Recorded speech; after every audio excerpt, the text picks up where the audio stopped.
Hello everyone, welcome to a new episode of Music in the Making. I'm Jiaying from SMU BE's Campus Radio. Say what you want to say. With me today is John, a very talented singer-songwriter who has been dubbed as Singapore's very own John Mayer. Hi John, how are you? I did not like realize that would be the introduction. John Mayer. Wow, what high standards to live up to. Oh my god. How do you feel about the title? Is it pressuring? Yeah. John Mayer is like so good. Okay. I think okay, no, to be honest, like I get it. Like people need like that kind of accessibility to like, okay, you reference this, so you get into this. Because not many people know about local music, right? But I don't identify with that at all, I think. Okay, then let's redo the introduction. So Yeah. with me today is just John. John Chan. Yes. Oh my god, Yes. yes. That's A me. very talented singer-songwriter. Gonna keep that part. Uh-huh. And you've recently released a new song actually, Feel Too Much, right? So Yeah. it sounds particularly unique from what you've released so far. So you wanna tell us more about it? Thank you. Yeah, so it's a song that has a lot of layers. I think one of the things that I was trying to do with this track was also like trying to stay away from sampling. And so like all the tracks are like analog and layered, which is why it sounds so instrumentally dense, right? Which is part of the characteristics of like my music. Um yeah, so I think that was an interesting process, like having all live instruments. It was a good challenge. I enjoyed it. Yeah, and it was like a departure from my usual melancholy, uh and just like just like rounding out the body of work with like a more accurate overall picture of like who I am as a person. So like is there a reason why you were particularly inclined towards like the melancholic, soulful style? I mean, because in fact, all of my stuff is written like from like with a degree of honesty, and like it's kind of music's kind of like my journal basically, and like that usually comes from an overflow of like whatever you're feeling, and more often than not that takes place in the more negative or depressed or like melancholic headspace, because like when you're happy and overflowing with joy, you don't sit down and write a song, you just like go and party or something, right? But it's only when you like feel the bad stuff that you need to process, you need to journal it out, and then it comes in sometimes in song. Yeah. Let's talk about how you got started like making music. Is there like that one day that you were like, I'm gonna make music? Like what inspired you? Okay, so when I was 17 or 18, oh my gosh, that's half my life ago. When I was 17 or 18, my music career started when my ex-girlfriend cheated on me. Then I was like, oh my god, I need to write a song. And it was great. Like 100% like I owe her my music career. Like, because like, oh my god, I feel so inspired. I should write a song. And actually like, yeah, one of the songs I'm gonna play later is like has to do with that. The bluesy one, the I'm Not Your Fool. But yeah. So I think like, you know, these songs tend to like crystallize from actual real events that I write about in my life. Like I don't put on like a whole writing headspace persona thing. It's just me. How do you start with writing a song then? I do like a lot of hiking now, and it happens like during then when you're just like scatting or like whatever or humming a tune when you're hiking, and then after that like it can develop into a song idea that you just like in your voice notes and then after that your friends look at you weirdly, but it's fine. Yeah. Right, you mentioned that you were gonna perform I'm Not Your Fool. Oh yeah. So you were just inspired by your ex-girlfriend cheating on you. 100% second ex-girlfriend, shout out, woo.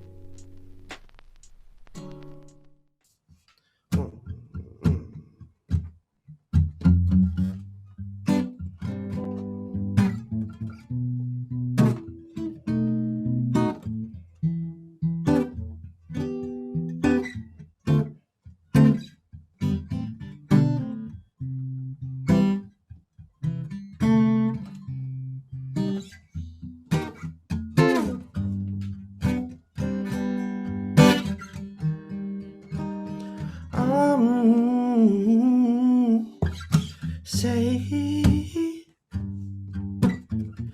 What we gonna do, baby, about the mess we made between me and you? Oh, girl, don't you know? Love, it ain't a game. Oh,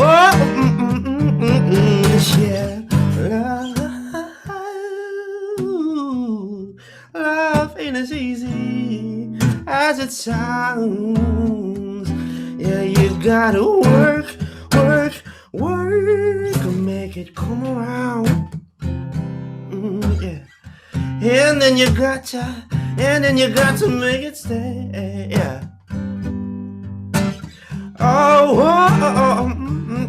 Well, I've had enough of the things that you give me. You say I love you, I need you, then leave me, baby. Don't you think that I know that you say it to him too? I'm not your fool now. I'm not your fool now.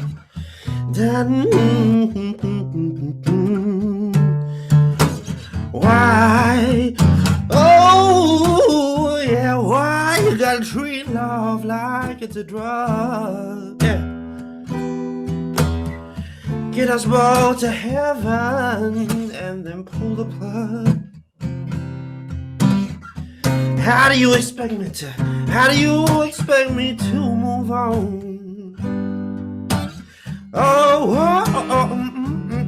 So go paint me again as the bad guy, yeah. Frame up that Polaroid past, cause I'll still dare to love. Take the kindness out from your crew. I'm not your fool now. I'm not your fool now. Yeah, I'm not your fool. I'm not. No, I'm not your fool. No, I'm not. No, I'm not your fool. I'm not. No, I'm not your fool. I'm not.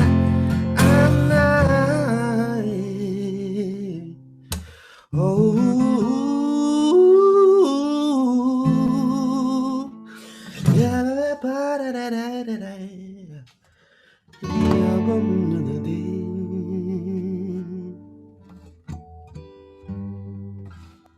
From your debut album until now that you just released Feel Too Much, right? It has been what, 5 years?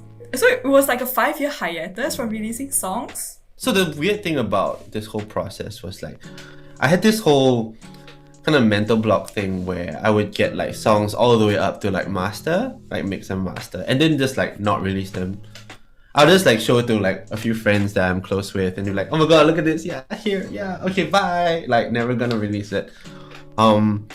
I was always afraid. I was like, "Oh, it's not gonna be good enough," or like it's not gonna like, because my music is so folkish and it's like all the textures are wrong compared to like what everyone else is listening to. I was worried that like it's just gonna implode in like and then nobody would like ever care about it.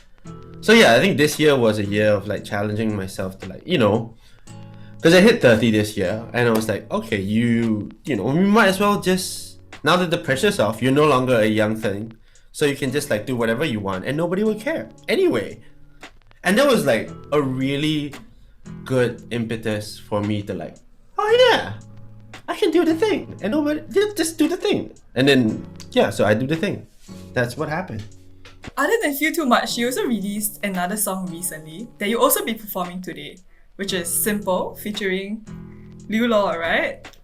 Lewis, I love him. Oh my god. Yes. Yeah, we just interviewed Liu Law like I think 2 episodes back on Music in the Making as well. So tell us more about the process of collaborating with Liu Law. So we met through Noise actually. Basically, it's a music mentorship program where they pair you up with industry professionals and like you can like work out tracks with them. So Liu also underwent the whole same thing. He came from overseas and he was like trying to get into the music industry, and then he posted a lot of covers, and when I saw it, I was like, oh my god, like his voice, right? Whew! Ha! Wish I had that voice. God damn. Because like, you know, it had all the things of like tone and like his like amazing range, and like then I got to know him as a person just through basically like a few of the mentors. Who initiated like the collaboration, or was it just like a let's jam? So I wrote the song, and then he put his own like vocals and like his own like melody line to it, and like we recorded it at Dance Studio, and yeah, it was pretty just like, yeah. I mean, I was always down to sing with him because our voices blended really well. I think the first time we sang together was a cover of Jamie's Shame on You. Cold War Sessions. Oh yeah.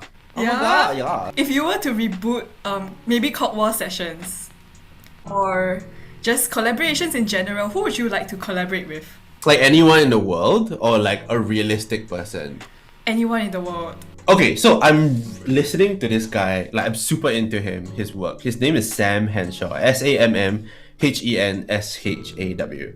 And he's writing like modern funk soul gospel music, and it's super like, it's like classic writing recontextualized through like modern production. It's so good.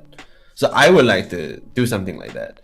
I think it would be amazing to like sing with Chance the Rapper, because I think like his stuff is so, you know, positive, and it's just such a good, this is good vibes all the way, and his rap is good, and he's like I love his voice, and it's like his gospel writing is like fucking amazing, you know, and it's like, yeah. I do have a collab track. It's with a KL artist called Jay. It's in the genre of like lo-fi hip-hop chill beats things. Yeah, which like people will not kind of expect from my stuff, but like, I don't know, it's still in the works, and it's like, I don't know, maybe middle of next year. We'll see. You know, I don't want to commit to a date because I might mess it up, but like, yeah. Unfortunately, this brings us to the end of our interview. This was a great time. Thank you for coming on to Music in the Making with us, John. Oh, had fun. Did you have fun though? Did you I have? had a lot of fun. Once again, I'm Jia from SMUBE's Campus Radio. Say what you want to say. This was John with me this episode.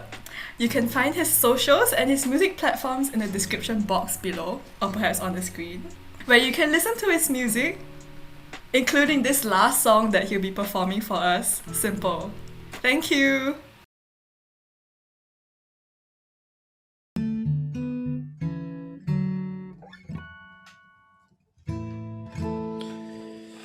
This is simple. Yeah. This is different with just one person, right? This is different. Yeah. 1, 2, 3, 4.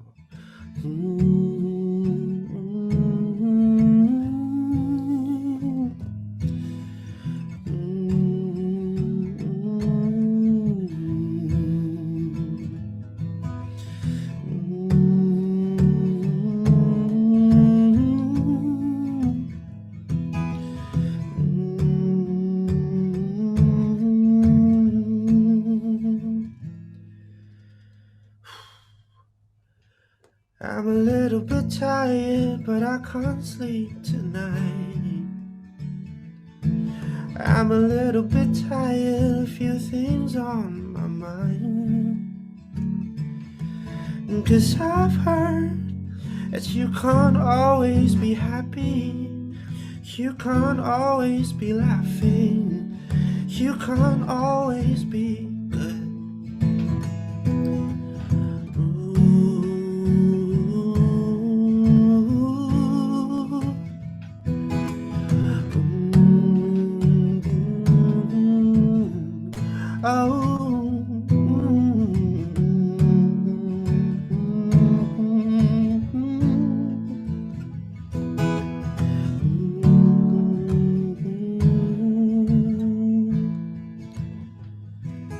I'm a little bit tired, I think I've lost my joy. I got a little bit tired, I think I've lost my joy. 'Cause I've heard that you can't always be happy, you can't always be laughing, you can't always be good. And I've heard that you can't always be pleasing, you can't always believe in, you can't always be you.